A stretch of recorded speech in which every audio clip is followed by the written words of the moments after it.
Sir বাইদেউসকল, corona কালৰ সময়ত পাবলগীয়া 18 মাহৰ যি দিয়ে এৰিয়াৰৰ বকেয়া আছে সেই সন্দৰ্ভত ইয়াত চাব ministry of finance department of এক্সপেণ্ডিচাৰৰ ফালৰ পৰা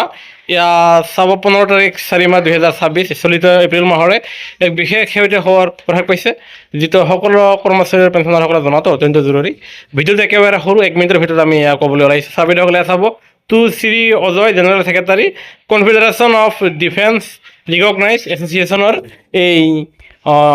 প্ৰকাশিত আৰু য'ত বিষয়বস্তুটো আমি ক'লোৱে 18 মাহৰ দিয়ে এৰিয়াৰ বকেয়া সন্দৰ্ভত, আৰু য'ত কৈছে যে তলৰ চাকৰিকাৰীসকলক 10/2/2026 তাৰিখত আপোনাৰ প্ৰতিনিধিত্বত উল্লেখ কৰিবলৈ নিৰ্দেশ দিয়া হৈছে, আৰু য'ত কোৱা হৈছে যে 1 তাৰিখ 1 মাহ 2020, 1 তাৰিখ 7 মাহ 2020 আৰু 1 তাৰিখ 1 মাহ 2021, তাৰমানে 6/6/12 আৰু 6/3 18 মাহৰ যি দিয়ে এৰিয়াৰ সেয়া আছিলে কৰোণা কালৰ সময়ত সেয়া ফ্ৰিজ কৰি ৰখা হৈছিলে,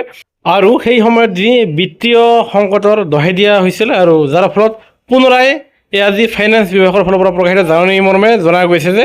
কৰোণা কালৰ সময়ত সেই 18 মাহৰ দিয়ে এৰিয়াৰ দিয়া নহ'ব, মানে বিবেচনা কৰা নহ'ব বুলি ইয়াতে উল্লেখ আছে, আৰু যাৰ ফলত এতিয়াৰ পৰা আৰু আপোনালোকে এই দিয়ে এৰিয়াৰৰ কথা পাহৰি যাওক, আৰু আপোনালোকে কেতিয়াও লাভ নকৰে। আৰু সেয়েহে আপোনালোকৰ প্ৰতিটো শেহতীয়া খবৰ জাননীসমূহ তথ্য সহকাৰে পাবলৈ আমাৰ চেনেলটো নিশ্চয় লাইক কৰি ছাবস্ক্ৰাইব কৰিব নাপাহৰিব। ধন্যবাদ।